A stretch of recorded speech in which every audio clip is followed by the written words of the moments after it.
Good morning students.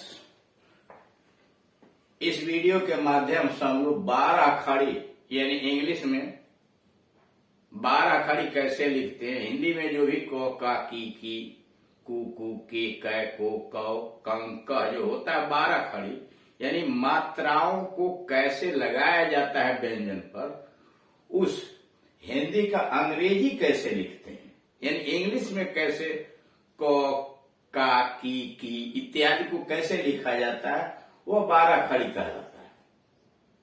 यहाँ पर उसी से संबंधित यह चीजें दी गई कि कैसे आप लिखेंगे। इसके पहले वाले वीडियो में क से लेकर के और अंग तक दिया तो च तक गया है, लेकिन अंग तक मान के चलिए, फिर यहां से च से शुरू कर दिया गया है। तो 12 खड़ी में क से लेकर अंग तक इसके पहले वाले में बताया जा चुका है। इसलिए कि जब भी आप अंग्रेजी सीखना चाहते हैं, जब भी आप अंग्रेजी लिखना चाहते हैं, तो उसके लिए इनका ज्ञान अति आवश्यक है कि जो बातें आप हिंदी में सोचते हैं, जो शब्द निर्माण करना हो, जो वाक्य निर्माण करना हो या बड़े बड़े सेंटेंसेज बनाना है, तो उसमें सबसे पहले अक्षरों की जरूरत आपको पड़ेगी। तो अक्षरों में मात्रा कैसे लगाते हैं, इंग्लिश में क्या मात्रा कैसे होती है, इन सारी चीजों के विषय में यहाँ दिया गया है। यानी 12 खड़ी जब आप जान लेंगे तो क का क्या लिखेंगे, की का क्या लिखेंगे, बड़ी वाले ई का क्या मात्रा कैसे लगाई जाती है, ये सारी चीजें आपको आ जाएंगी। यहां से हम शुरू कर रहे हैं च से। च चा चि ची चु चू चे चै चू चौ चन च।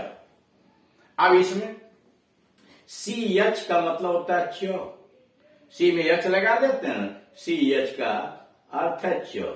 सी एच ए चा।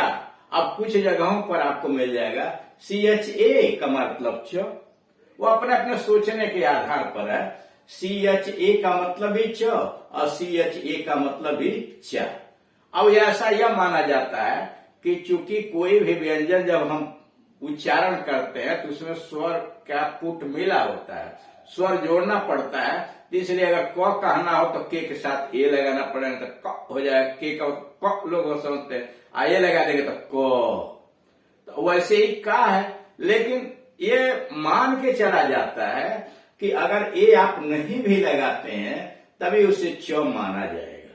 समझ रहे हैं ना। आप सी एच ए लिखते हैं कोई बात नहीं है, ठीक। या सी एच ए नहीं लगा तो लोग आधा च समझेंगे, के लगा तो आधा क समझेंगे।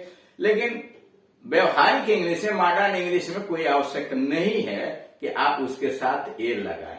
जितने लोग हैं उतने तरह के मत है। आप यहाँ सी एच ए लिख सकते हैं च के लिए, सी डबल एच ए लिख सकते हैं छ के लिए, जे के साथ ए लगा सकते हैं ज के लिए, वह भी सही है। और मॉडर्न इंग्लिश में यह भी सही है कि आप ज लिखना है तो जे कर दीजिए। तो अब सी एच का मतलब च, सी एच ए का मतलब चा, सी एच आई छोटी ई की मात्रा के लिए आई का प्रयोग कर जाता है ची, यानी छोटी ई की मात्रा के लिए आई लगता है सी एच आई, और बड़ी ई की मात्रा के लिए double E C H E ची। सी एच यू चू, सी एच ई चू। अब ये छोटी ऊ की मात्रा के लिए चू और बड़ी ऊ की मात्रा चू, C H double O, C H double O चू। चे सी एच ई चे, सी एच ई ए की मात्रा देता है हिंदी में।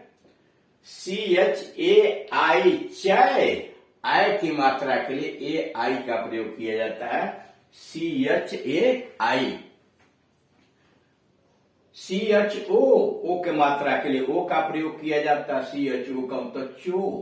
सी एच ए यू चौ, ए यू से औ का मात्रा आता है सी एच ए यू च। सी एच ए एन चंग, सी एच ए एन चंग, सी एच ए एच च, सी एच ए एच च। तो इस तरह से आपने च के 12 रूप देखा है। अब ये छ पर सी एच से तो च हुआ, एक एच और बढ़ा देंगे तो छ हो जाएगा सी डबल एच छ, सी एच डबल एच छ।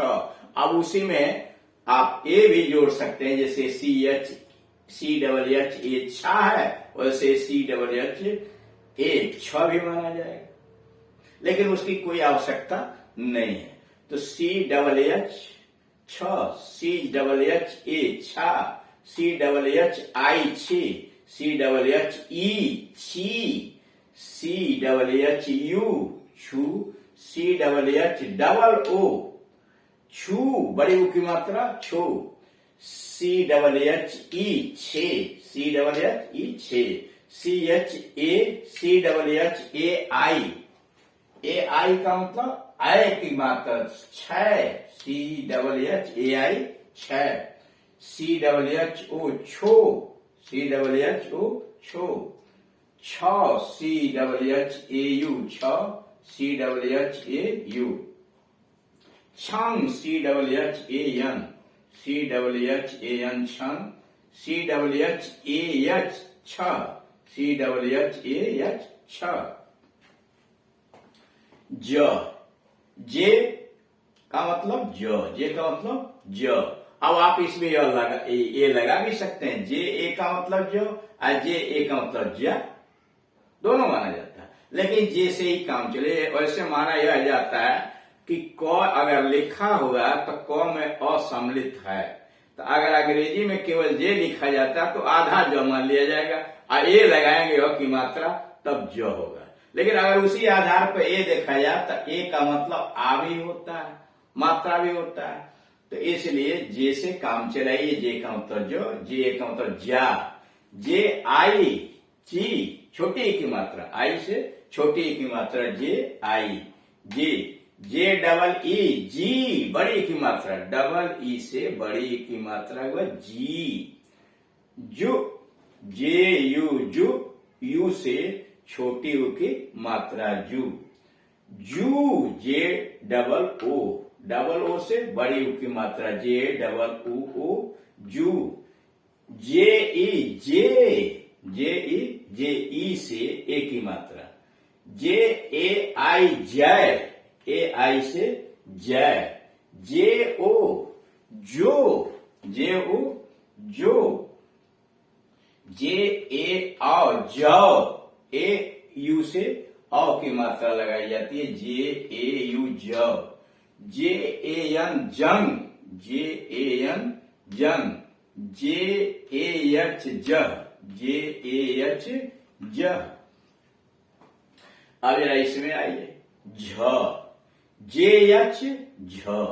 अब इसमें चाहे तो ए का प्रयोग आप कर सकते हैं, जे एच ए करके, यानी जे एच ए भी आप झ के लिए लिख सकते हैं, और नहीं भी लिखेंगे तो कोई बहुत दिक्कत नहीं है, मान लिया जाता है। जे एच का मतलब झ, और जे एच ए का मतलब झा, जे एच ए का मतलब झा, जे एच आई झी, जे एच आई छोटी की मात्रा आई से झी, और जे एच डबल ई झी, बड़ी की मात्रा, जे एच डबल ई झी, जे एच यू झू, जे एच यू झू, जे एच डबल ओ झू, जे एच डबल ओ झू, जे एच ई झे, जे एच ई झे, जे एच ए आई झै, जे एच ए आई झै, जे एच ओ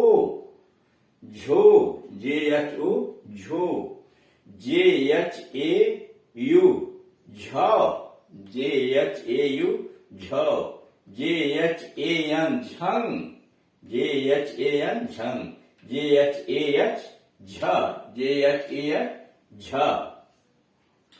अब आइए इया, इया, इया, ई, यू, यूं, ये, यूं, यो, यं, क्योंकि इया के उच्चारण में थोड़ी परेशानी खड़ी होती है, इसकी जरूरत भी बहुत विशेष नहीं पड़ती है, लेकिन उच्चारण में कहीं जरूरत आपको पड़ जाएगी, फिर भी यह इसीलिए यह दे दिया गया। अधिकांशतः लोग इसे हटा देते हैं, इसकी आवश्यकता नहीं पड़ती है, तो 12 खड़ी क्यों लिखा जाए, लेकिन यहाँ लिख दिया गया है। इया का मतलब वाई में यन जोड़ दीजिए, वाई यन का मतलब इया, वाई यन ए इया, Y N I E, Y N double E, Y N U यूं, वाई यन डबल ओ यूं, YNA ये, YNAI ये, YNO ओ, YNAU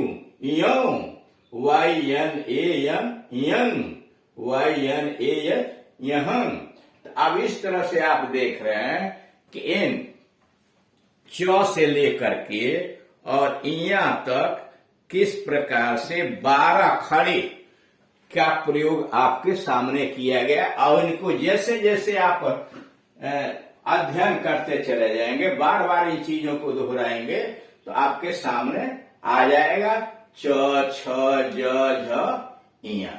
अब इसके पहले क से लेकर अंग तक क्या च तक दिया गया है, तो इसको बारीकी से देख लें। मुख्य मामला क्या है, आ की मात्रा के लिए ए लगाइए, किसी की चीज के लिए क प्रभाव, तो ए की मात्रा लगाइए, छोटी ई के लिए आई का मात्रा लगाइए, बड़ी ई के लिए डबल ई का मात्रा लगाइए, और छोटे ऊ के लिए यू का मात्रा लगाइए, बड़े ऊ के लिए डबल ओ का मात्रा लगाइए, और ए की मात्रा के लिए ई लगाइए, और आई की मात्रा के लिए ए आई लगाइए, ओ की मात्रा के लिए ओ लगाइए, औ की मात्रा के लिए ए यू, और अंग की मात्रा के लिए ए यन, और अ की मात्रा के लिए ए यच।